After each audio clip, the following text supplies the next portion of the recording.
today's question is a tough one in my personal opinion.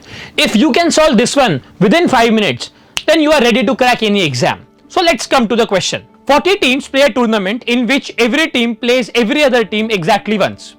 No ties occur and each team has a 50% chance of winning any game it plays. The probability that no two teams win the same number of games is m by n, where m and n are relatively prime positive integers. Find log of n to the base 2. I hope your pen and paper are out. Try this one and I will see you with the solution on the other side.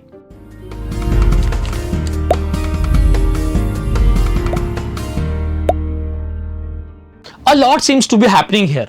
So यहाँ पे clearly tournament का concept involve है. फिर बोला है कि each team has 50% chance of winning, तो probability involve है. फिर बोला है कि m and n are relatively prime positive integers, तो कहीं ना कहीं नंबर थियरी का कॉन्सेप्ट इन्वॉल्व है. और फाइनली आपको वैल्यू निकालना है log of n to the base 2 का, तो लॉगरिथम्स का कॉन्सेप्ट इन्वॉल्व है. तो काफी सारे कॉन्सेप्ट इन्वॉल्व है. Let's break them down one by one. Now there are 40 teams and each team plays one match against every other team. इसको बोलते हैं राउंड रॉबिन. इस कॉन्सेप्ट के ऊपर पहले भी हम काफी क्वेश्चन कर चुके हैं. I will leave a link in the description. So what we can do over here is कि टोटल नंबर ऑफ मैचेस की मैं बात करूं, अगेन बहुत सारे तरीके हैं, मैंने आपको सिखाए हुए हैं कि कैसे निकालना है. बट यहाँ की पे let me keep it very simple. 40 team थी and every team will play one match against every other team.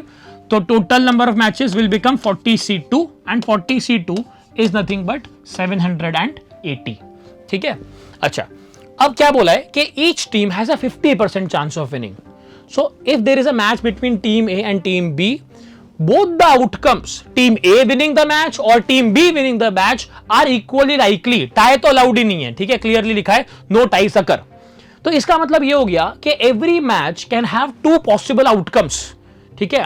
अब अच्छा, नंबर ऑफ मैचेस कितने हो रहे हैं? 780 मैचेस हैं और हर मैच के दो आउटकम पॉसिबल है. दैट मींस कि टोटल आउटकम्स, टोटल आपके जो आउटकम्स पॉसिबल हैं, that will become 2 into 2 into 2, ऐसा 780 times. So that means 2 raised to 780. This is the total number of outcomes possible. ठीक है, चलो बहुत बढ़िया. अब हमारा सवाल क्या बोलता है? The probability that no two teams win the same number of games is m by n. अब सुनिएगा, अब कोई भी टीम है वो -1 मैच तो जीत नहीं सकती. -2 -3 तो पॉसिबल नहीं है. Number of wins has to be a whole number. ठीक है, 0 चलेगा. आप सारे मैच हार गए तो 0 चलेगा. अच्छा, ज्यादा से ज्यादा आप कितने मैच जीत सकते हो? Total teams are 40. तो maximum number of matches that any team can win will be 39. आप खुद के सामने तो मैच नहीं खेलने वाले ना. ठीक है, तो मिनिमम आप 0 मैच जीतोगे. ठीक है, 0 1 2 3 and so on till maximum आप जो मैच जीत सकते हो वो है 39. आप ध्यान से देखो, 0 से लेके 39, that in itself is 40 distinct numbers. और 40 डिस्टिंक्ट नंबर मेरे को चाहिए because no two teams should win the same number of matches. तो इसका मतलब है there will be one team जो एक भी मैच नहीं जीतेगी. एक टीम है जो एक मैच, फिर 2, फिर 3, ऐसा करते करते 39 तक जाऊंगा मैं. अब जो टीम 39 मैच जीत रही है वो तो सिंपल है, वो सबको हरा रही है. ठीक है, that team will win against everybody else. अब ये जो टीम है, ठीक है, this team will win against everybody. अब 38 विन्स जो हैं, ठीक है, वो इससे तो हारी होगी. 39 विन्स वाले से तो हारेगी डेफिनेटली, उसने तो सबको हराया होगा, तो इससे हारे पर बाकी सबको हराया. ठीक है, सिमिलरली 37 विन्स जो होंगे वो इन दोनों से हारी बट इन सबको हराया, और ऐसा कंटिन्यू होगा. ये जो टीम है 0 विन वाली, ये सबसे हारी. अच्छा, टीम विद 1 विन, अब ये जो 1 विन है वो इसी के सामने आया होगा, पक्की बात. ठीक है, वो और किसी के सामने नहीं आया होगा, वो 0 वाले के सामने होगा बिकॉज वो सबसे हारी है टीम. सिमिलरली ये जो टीम है, ठीक है, जिसके 2 विन है, वो टीम विद 0 विन को तो हराएगी. अच्छा, और ये जो 1 विन था उसका इसके सामने विन आ गया, फिर वो बाकी सबसे हारेगी. इसका मतलब है टीम 2 से भी हारेगी. तो इसका जो दूसरा विन आएगा that will be against team with 1 win. So यहां पे आपको वो सोचने की जरूरत नहीं है. So there is a team which is winning 2 matches. Now you don't have to do 39C2 के भाई टोटल 39 टीम्स थी और उसमें से कोई भी 2 के सामने वो मैच जीत सकती है ना. That is wrong. कोई भी 2 नहीं, ये जो 2 विन है वो इन्हीं 2 के सामने आएगा, पक्की बात. तो आपको विन्स को अरेंज करने की जरूरत नहीं है, उसको ऑर्डर देने की जरूरत नहीं है. वो ऑर्डर डिफाइंड है कि ये जो 38 विन्स है इसका मतलब है एक लॉस है. वो जो एक लॉस आएगा वो इसी के सामने आएगा और किसी के सामने नहीं आएगा. तो आपको अरेंज क्या करना है? आपको अरेंज करना है टीम्स को. ठीक है, अब ये जो 0 विन है, अब टोटल आपकी 40 टीम्स थी. लेट्स से हमारी वो T1 से लेके T40 तक हो गई. ठीक है, तो ये जो टीम है with 0 win, right, this could be any of the 40 teams, right, so this team could have been any of those 40 teams. Now this team could be any of those remaining 39 teams. This could be any of the remaining 38 teams and so on. So total number of cases जो आपके बनेंगे यहाँ पे, that will be 40 factorial.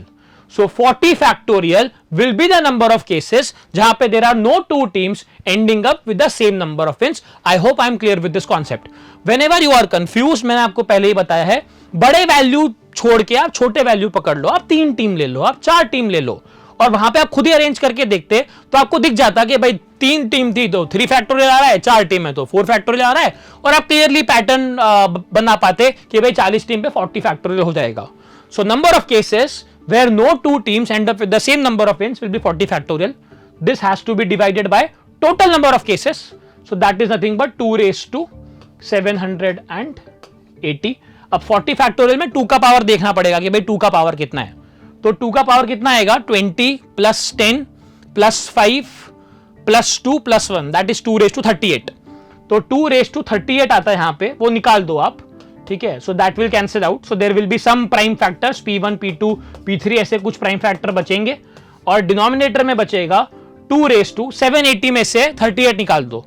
So that number will be 742. सो ये जो आपका n था, ठीक है, n will be 2 raised to 742.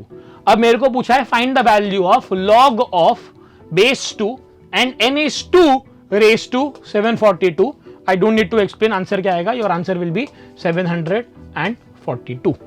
ठीक है, so this is your answer. Again आप देखो ध्यान से कितने सारे कॉन्सेप्ट इन्वॉल्व थे. तो यहाँ पे हमने फैक्टराइजेशन जो होता है, राइट, उसका भी यूज किया प्राइम्स निकालने के लिए. हमने यहाँ पे टूर्नामेंट का कॉन्सेप्ट यूज किया, हमने यहाँ पे अरेंजमेंट का लॉजिक यूज किया. तो बहुत सारे कॉन्सेप्ट लगे एक क्वेश्चन को करने में, and that is why this is one of the favourites of olympiads. ठीक है, so this was today's question. I will see you again tomorrow with one more question. Till then take care.